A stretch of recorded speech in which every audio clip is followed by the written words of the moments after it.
போராட்டங்களை நாங்கள் நடத்தி வந்தாலும் கூட இந்த தமிழ் தேசிய கூட்டமைப்பை உருவாக்கிய காலத்துக்கு பிற்பாடு நீங்கள் இன்னும் ஒன்றை பார்த்திருப்பீர்கள். தமிழ் தேசிய கூட்டமைப்பு என்றால் 5 கட்சிகள் இருக்கின்றது, அல்லது 4 கட்சிகள் இருக்கின்றது, அல்லது 3 கட்சிகள் இருக்கின்றது என்று நீங்கள் உங்களுக்கு தெரியாமல் நீங்கள் எங்களுக்கே தெரியாமல் நீங்கள். ஆனால் இப்பொழுது நீங்கள் தெளிவாக இருக்க வேண்டும். இப்பொழுது ஆனந்த சங்கரி ஐயா அவர்களும் ஒரு கட்சியை ஆரம்பித்து விட்டார். நாங்கள் தமிழ் தேசிய கூட்டமைப்பு என்று சொல்கின்றோம். ஆனந்த சங்கரி ஐயா தமிழ் முஸ்லிம் தேசிய கூட்டமைப்பு என்று இன்னொரு இடத்தை போட்டுவிட்டார். எங்களின் வரி ஆலங்குளம் என்றால் அவரின் கட்சி ஏலங்குளமாக வந்திருக்கின்றது. தமிழ் தேசிய கூட்டமைப்பு தமிழ் முஸ்லிம் தேசிய கூட்டமைப்பு என்று ஒரு கட்சி ஆரம்பித்திருக்கின்றார். ஆனால் அதில் கேட்கின்ற போது சொல்வார்கள் ஆனந்த சங்கரி ஐயாவும் தமிழ் தேசிய கூட்டமைப்பில் இருக்கின்றார் என்ற கூட செய்தி கூட வெளியில் வந்து கொண்டிருக்கின்றது. ஆகவே இந்த விடயங்களை எல்லாம் நாங்கள் ஒட்டுமொத்தமாக பார்க்கின்ற போது தமிழ் தேசிய கூட்டமைப்பை உடைப்பதற்காக இந்த நல்லாட்சி என்று கூறுகின்ற இந்த இப்பொழுது இருக்கின்ற சிறிசேனா மைத்ரிபால சிறிசேனாவின் ஆட்சியில் இது நடக்கின்றதா என்கின்ற சந்தேகம் எங்களுக்கு எழுந்து கொண்டிருக்கின்றது. ஆகவே இந்த விடயங்களில் நாங்கள் அவதானமாக இருக்க வேண்டும். இந்த நல்லாட்சி என்று கூறுகின்றவர்கள், நல்லாட்சிக்காக நாங்கள் வாக்களித்தோம் என்று கூறுகின்றவர்கள் இப்பொழுது இந்த பாராளுமன்றத்தில் முன்பு பேசிய யோசர் ஐயா அவர்கள் தெளிவாக கூறியிருந்தால் இந்த எதிர்கட்சி தலைவர் யாருக்கு கொடுப்பது என்பது சர்ச்சை ஏற்பட்டிருக்கின்றது. இதில் எந்த ஒரு சர்ச்சையும் ஏற்படுவதற்கு ஒரு தேவையில்லை. பாராளுமன்றத்துக்கு ஒரு நடைமுறை இருக்கின்றது, ஒரு மரபு இருக்கின்றது, அதற்கான ஒரு சுற்று நிறுவனம் இருக்கின்றது, அதற்கான ஒரு விதி இருக்கின்றது. ஒரு பாராளுமன்றத்தில் 225 பேர் உறுப்பினராக இருந்தால் அது கூடிய அங்கத்துவம் பெறுகின்ற கட்சி ஆளும் கட்சி. அதில் குறைந்த கட்சியாக கூடிய அங்கத்துவம் பெறுகின்றவர்கள் எதிர்கட்சி. ஆகவே இதுவரை காலமும் இருந்தது. ஏற்கனவே இந்த அரசாங்கம் மாறியதற்கு பின்பாடு ஐக்கிய தேசிய கட்சி பிரதமராக ஆளுங்கட்சிக்கு வந்ததற்கு பிற்பாடு இப்பொழுது எதிர்கட்சியாக இருந்த ஸ்ரீலங்கா சுதந்திர கட்சி 27 பேர் அமைச்சர்களாக போய்விட்டார்கள். அந்த நிலை போய்விட்டால் அடுத்த நிலையில் இருப்பது தமிழ் தேசிய கூட்டமைப்பு தான். இதை தீர்மானிக்க வேண்டியவர் சபாநாயகர் தான். ஆகவே இதிலே ஒரு இனவாதம் இருக்கின்றது. சம்பந்தன் ஐயா அவர்களின் பெயர் சம்பிக்க இருக்கின்ற பெயராக இருக்குமாக இருந்தால் உடனடியாக அவருக்கு பொழுது கொடுத்திருப்பார்கள். பேர் சம்பந்தன் என்ற தமிழ் வந்த காரணத்தினால் அவரை கொடுக்காமல் திண்டாடுகின்றார்கள். இது ஒரு இனவாத அரசாங்கம். எங்களை பொறுத்த மட்டில் அல்லது சம்பந்தன் ஐயாவை பொறுத்த மட்டில் அல்லது தமிழ் தேசிய கூட்டமைப்பை பொறுத்த மட்டில் நாங்கள் எதிர்கட்சி அந்தஸ்து பெறுவதற்கோ அல்லது அதை அமைச்சு பதவிகளை எடுப்பதற்கோ அல்லது யாருக்கு பின்னால் சூரம் போவதற்கோ நாங்கள் அல்ல. எங்களின் இலக்கு என்பது பெரிய இலக்கு. எங்களின் இலக்கு என்பது கொங்கிரீட் ரோட்டை, எங்களின் இலக்கு என்பது விளையாட்டு பொருட்களை கொடுப்பதல்ல. எங்களின் இலக்கு என்பது விளையாட்டு மைதானத்தை அமைப்பதல்ல. எங்களின் இலக்கு என்பது கொங்கிரீட் ரோட்டையும் காரோட்டையும் காபட் ரோட்டையும் போடுவதல்ல. எங்களின் இலக்கு என்பது பதவிகளை கொடுப்பதல்ல. அதெல்லாம் 2ஆம் கட்டம், ஒரு அரசியலிலே இருக்கின்ற 2ஆம் கட்டம். எங்களின் இலக்கு என்பது கடந்த 65 வருட காலங்களாக இந்த மண்ணுக்காக ஐக்கிய ரீதியாக ஆயுத ரீதியாக போராடி அவர்களின் தியாகத்தை என்ன கனவை கண்டார்களோ அதை பெறுவதற்கான ஒரு அரசியல் செய்து கொண்டிருக்கின்றோம். எனக்கு முன்பு பேசிய கட்டத்தில் அவர்கள் தெளிவாக கூறியிருந்தார். ஆயுத போராட்டம் என்பது தோல்வி அல்ல, அது ஒரு வெற்றி. அந்த வெற்றி தான் தமிழ் தேசிய கூட்டமைப்பு என்பதை அவர் தெளிவாக கூறியிருந்தார். ஆகவே அவர்கள் அந்த விடயத்தை நாங்கள் எடுத்திருக்கின்றோம். நீங்கள் இப்பொழுது விளையாட்டு கழகம் என்று சொல்லுகின்ற போது நீங்கள் கிரிக்கெட் விளையாடுவீர்கள், ரிலே ஓடுவீர்கள், சரத்குமார் அவர்கள், இதெல்லாம் விளையாட்டு. இதில் ரிலே ஓடுகின்ற போது ஒரு பொருளை கையில் எடுத்து ஓடுவீர்கள். அந்த பொருளை இன்னொரு கொடுப்பார். அதை நீங்கள் கிரௌண்டிலே ஓடி அந்த இலக்கை அடைகின்றவர் வெற்றி அடைந்ததாக கருதப்படும். அந்த பொருளைத்தான் சம்பந்தன் ஐயா அவர்கள் 1949ஆம் ஆண்டு எடுத்தார். கையிலே எடுத்துட்டு ஓடினார். 27 வருடங்களாக ஓடி ஓடி ஓடி ஓடி ஓடி இருந்தார். இலக்கை அடையவில்லை. பல்வேறுபட்ட ஒப்பந்தங்களை செய்தார். இப்பொழுது இருக்கிற ஐக்கிய தேசிய கட்சியாக இருக்கலாம், அதுக்கு முன்பு இருந்த ஸ்ரீலங்கா சுதந்திர கட்சியாக இருக்கலாம், பண்டாரநாயகவாக இருக்கலாம், ரணிலாக இருக்கலாம், ஏஆராக இருக்கலாம், எல்லோரோட ஒப்பந்தம் செய்தார். அவருக்கு அது பலிக்கவில்லை. அந்த பொருளை எடுத்து ஓடிக்கொண்டு வர நேரம் தலைவர் பிரபாகரன் அந்த பொருளை வாங்கி அடுத்து ஓடுறார். 33 வருடமாக அவர் ஓடினார். அவரும் பல பேச்சுவார்த்தையில் ஈடுபட்டார்.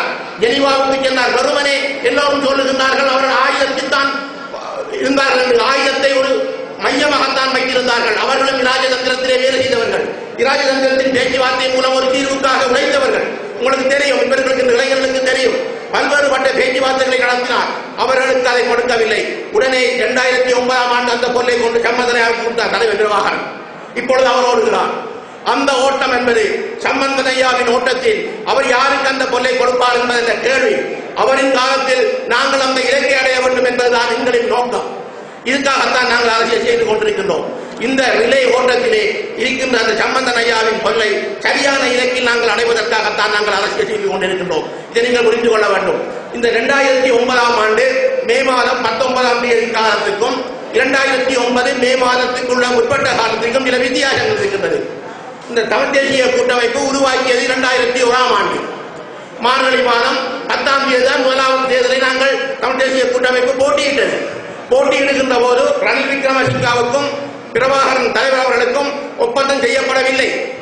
அந்த நேரத்திலே அந்த தேர்தலிலே போட்டியிட்டு 2002ஆம் ஆண்டு பிப்ரவரி மாதம் 22ஆம் தேதி தான் 2 பேரும் ஒப்பந்தம் செய்தார்கள். தலைவர் பிரபாகரனும் இப்பொழுது இருக்கின்ற ரணில் விக்ரமசிங்கா பிரதமராக இருக்கின்ற காலத்திலே அந்த ஒப்பந்தம் செய்யப்பட்டது. அந்த ஒப்பந்தம் செய்யப்பட்டதற்கு பிற்பாடு 2009ஆம் ஆண்டு காலப்பகுதியிலே நாங்கள் தமிழ் தேசிய கூட்டமைப்பு ஒரு அரசியல் பணியை செய்தோம். ஆனால் முழுநேர அரசியல் பணியை செய்தவர்கள் தமிழ்நில விடுதலை புலிகள் இயக்கம். அதை எவரும் மறக்க முடியாது. அதற்கு பிற்பாடு தான் நாங்கள் 2009ஆம் ஆண்டு முழுமையாக நான் ஏற்கனவே கூறிய அந்த பொருளை இப்பொழுது ஐயா கையில் எடுத்து விட்டார். இப்பொழுது நாங்கள் முழுநேர அரசியல் பணிக்கு நாங்கள் வந்திருக்கின்றோம். 2009ஆம் ஆண்டு மே மாதம் 19ஆம் தேதியிலே இருந்து நாங்கள் செய்து கொண்டிருக்கின்றோம். இந்த 2009ஆம் ஆண்டு நாங்கள் சும்மா செய்யவில்லை. அந்த பொருளை அவர் சும்மாவே எடுக்கவில்லை. ஒரு தேர்தல் நடந்தது 2010ஆம் ஆண்டு ஏப்ரல் மாதம் 2ஆம் தேதி. அந்த தேர்தலிலே நீங்கள் எல்லாம் வாக்களித்து நாங்கள் இந்த மட்டக்களப்பு மாவட்டம் அம்பாறை மாவட்டத்திலே இருந்து 14 பாராளுமன்ற உறுப்பினர்களை தந்ததன் காரணமாகத்தான் நாங்கள் ஜனநாயக ரீதியாக அந்த தேர்தலிலே அந்த பரீட்சையிலே நாங்கள் வெற்றி பெற்றோம். அந்த பரீட்சையிலே வெற்றியிட்ட போதுதான் இந்த மண்ணிற்காக இருந்த அந்த பிஎஸ்என் அவர்கள் சோரம் போனவர்.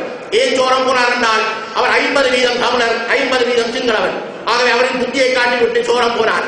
ஒருவர் சோரம் போனாலும் கூட நாங்கள் 13 பேரும் உறுதியுடன் நாங்கள் அந்த பயணத்தை எடுத்துக் கொண்டிருக்கின்றோம். அந்த பயணத்துக்கு பிற்பாடு ஒன்றை பார்க்க வேண்டும். நாங்கள் 8 பரீட்சைகளை இருக்கின்றோம். இந்த 8 பரீட்சையிலும் எங்களை நீங்கள் திருப்தி அடைய வைத்திருக்கின்றீர்கள். 8 தேர்தல், ஒரு தேர்தல் அல்ல. 2010ஆம் ஆண்டு பாராளுமன்ற தேர்தல், அதற்கு பிற்பாடு வந்த யாழ் மாவட்டத்திலே இடம்பெற்ற பிரதேச சபை தேர்தல், வவுனியாவில் இடம்பெற்ற பிரதேச சபை தேர்தல், திருவோணமலையில் இடம்பெற்ற பிரதேச சபை தேர்தல், இந்த அம்பாறையில் இடம்பெற்ற உள்ளூராட்சி பிரதேச சபை தேர்தல் எல்லாம் கட்டம் கட்டமாக இந்த மஹிந்த ராஜபக்ஷ அரசாங்கம் நடாத்தியது. கட்டம் கட்டமாக நீங்கள் எங்களுக்கு வாக்களித்து வாக்கு வங்கியை வைத்தீர்கள். இறுதியாக எங்கள் கிழக்கு மாகாண சபை தேர்தல், வடமாகாண சபை தேர்தல், இப்பொழுது நாங்கள் கூறுகின்ற அந்த ஜனாதிபதி தேர்தல், அத்தனை தேர்தலிலும் அந்த பரீட்சையில் நீங்கள் எங்களை சுற்றி அடைந்தபடியால்தான் நாங்கள் அதில் இருந்து கொண்டிருக்கின்றோம். அந்த பரீட்சை என்பதை இன்னும் நாங்கள் எழுத கொண்டிருக்கின்றது. இன்னும் பல பரீட்சை எழுதுகிறோம். 9வது பரீட்சை வருகின்றது பாராளுமன்ற பொது தேர்தல். அந்த பரீட்சையிலும் சர்வதேசம் எங்களை பார்த்துக் கொண்டிருக்கின்றது. வடகிழக்கில் இருக்கக்கூடிய மக்கள் எவ்வாறு தமிழ் தேசிய கூட்டமைப்புக்கு இருந்து அந்த வாக்கு வங்கி குறைந்திருக்கு. நாங்கள் வெல்வோம். அது சின்ன விஷயம். வெல்வதில்லை. எத்தனை வீதமான வாக்கு வடகிழக்கு மக்கள் தமிழ் தேசிய கூட்டமைப்புக்கு அளித்திருக்கின்றார்கள் என்ற செய்தி சர்வதேசத்துக்கு காட்டும் போதுதான் நாங்கள் அடுத்த கட்ட நகர்வை நாங்கள் நடாத்த முடியும். அதுதான் நாங்கள் செய்கின்ற அரசியல் பணி. இது ராஜதந்திர ரீதியான ஒரு நடவடிக்கையை நாங்கள் இறக்கிக் கொண்டிருக்கின்றோம். இந்த ராஜதந்திர ரீதியான பணி என்பது வெறுமனே தமிழ் தேசிய கூட்டமைப்பினால் மட்டும் செய்வதல்ல. தமிழ் தேசிய கூட்டமைப்பு, புலம்பெயர்ந்து வாழ்கின்ற மக்கள், புலம்பெயர்ந்து வாழ்கின்ற அமைப்பு, எமது மதிப்புக்குரிய புத்திஜீவிகள் அனைவரும் ஒன்றிணைந்து செய்கின்ற பணியிலே பல சிக்கல்கள் வரும், பல தடைகள் வரும். நீங்கள் வடக்கு மரம் வருகின்ற வடக்கு மரம் வருகின்ற போது அந்த கொடியை எடுப்பதற்கு நீங்கள் எத்தனை நேரம் அதை எடுக்கின்றீர்கள்? அந்த வடக்கு மரத்தைத்தான் நாங்கள் ஏறிக்கொண்டிருக்கிறோம். இன்னும் கொடியை தொடவில்லை. ஏறுவதும் இறங்குவதும் சறுக்குவதுமாக நாங்கள் சென்று கொண்டிருக்கின்றோம். அந்த இலக்கை அடைவது மட்டும் எங்கள் பணி தொடர்ந்து கொண்டிருக்கும். அந்த பணியை சரியான முறையில் நகர்த்துவதற்கு இளைஞர்களாகிய உங்களின் பங்களிப்பு மிகவும் முக்கியமானது. இன்று நீங்கள் இந்த இளைஞர்களாக இருப்பதை நாங்கள் பெருமைப்படுகின்றோம். உங்களுடன் இருந்தவர்கள், உங்கள் வயதிலே இருந்தவர்கள் இந்த அம்பாறை மாவட்டத்தில் எத்தனை பேர் மாவீரர்களாக இருக்கின்றார்கள்? உங்களுக்கு பட்டியல் தெரியுமா தெரியாது. 6000க்கு மேற்பட்டவர்கள் இந்த அம்பாறை மாவட்டத்தில் மாவீரர்களாக வீரச்சாவை தலைமை கொண்டவர்கள். அவர்கள் செய்த தியாகங்களை நாங்கள் வெறுமனே விட முடியாது. வரலாறு என்பது வெறுமனே ஐந்து ரீதியான போராட்டம் மட்டுமல்ல, ஆயுத ரீதியான போராட்டம் மட்டுமல்ல, இராஜதந்திர போராட்டம் அல்ல. ஒவ்வொரு போராட்டத்திலும் மனிதர்களை நாங்கள் நினைக்க வேண்டும். இலங்கை அரசாங்கம், இப்பொழுது இருக்கின்ற அரசாங்கம், இதுக்கு முந்தைய அரசாங்கங்கள் ஒரு வெற்றி விழாவை கொண்டாடுகின்ற போது, யோகேஸ்வரன் கூறியது போன்று வெற்றி விழாவை கொண்டாடி இருந்த போது அதிலே வெற்றியிலே வீழ்த்தப்பட்டவர்கள் யார்? வீழ்த்தப்பட்ட சமூகமாக நாங்கள் இருக்கின்றோம். அவர்களுக்கு வெற்றி விழாவில் வரலாறாக இருக்குமாக இருந்தால் அவர்கள் வெற்றி விழாவில் வெற்றி நாயகர்களாக அவர்களை பூஜிக்கின்ற போது மாவீரர்களையும் நாங்கள் நாயகர்களாக நியமித்தான் வேண்டும். அதுதான் வரலாறு. அவர்களை மறந்துவிட்டு நாங்கள் அரசியல் தீர்வை பெற முடியாது. அவர்களின் தியாகத்தை விட்டுவிட்டு நாங்கள் அரசியல் தீர்வை பெற முடியாது. ஆக இந்த விடயங்களை நீங்கள் மிகவும் தெளிவாக இருக்க வேண்டும்.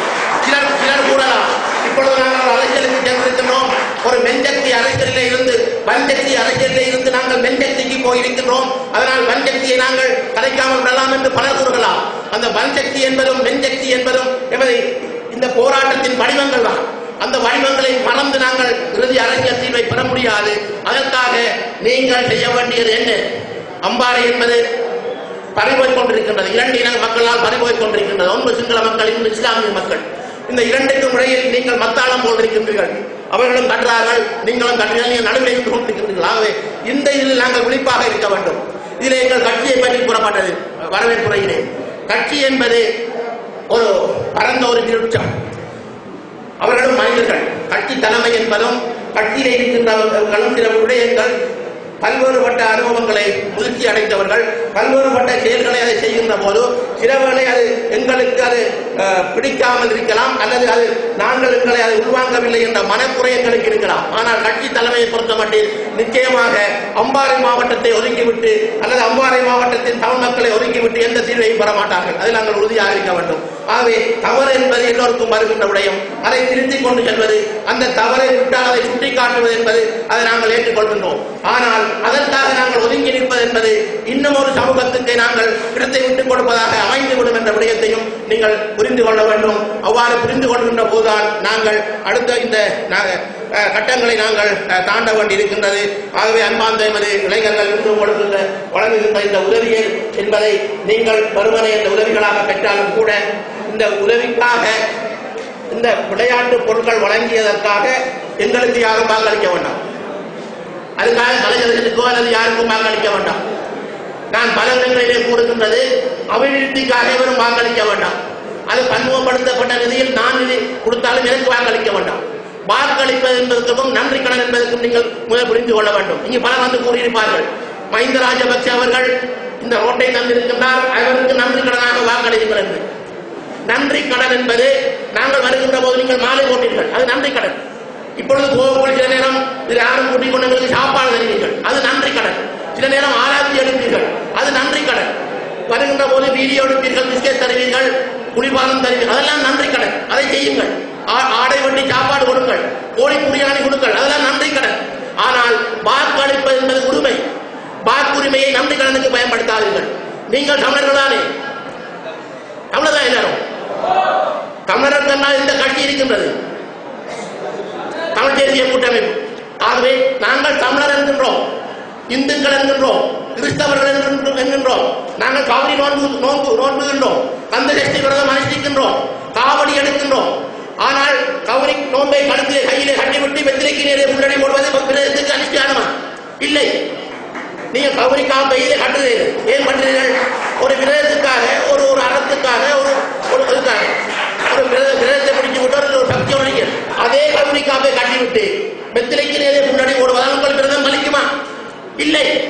இதை நீங்கள் புரிந்து கொள்ள வேண்டும். ஆகவே இதை அடிப்படையில் நாங்கள் தமிழர்கள் அவன் போடுவோம். தலைவர்களோட கோபம் கொண்டால் விடுங்கள், அரியணத்தினோட கோபம் கொண்டால் விடுங்கள். கட்சியில் இருப்பார்கள் பலவர், கட்சிக்கு மட்டும் போடுங்கள். சரியா? ஒருவரின் கோபத்திற்காக கட்சியை வெறுக்காதீர்கள். தமிழர் என்றால் தமிழ் தேசிய கூட்டமைப்பு தான், தமிழ் தேசிய கூட்டமைப்பு என்றால் தமிழர் தான் என்கிற நிலையை நாங்கள் மாற்றும் வரை எங்களுக்கான முடிவு கிடைக்காது. ஆகவே அன்பார்ந்தவர்கள் அனைவரையும்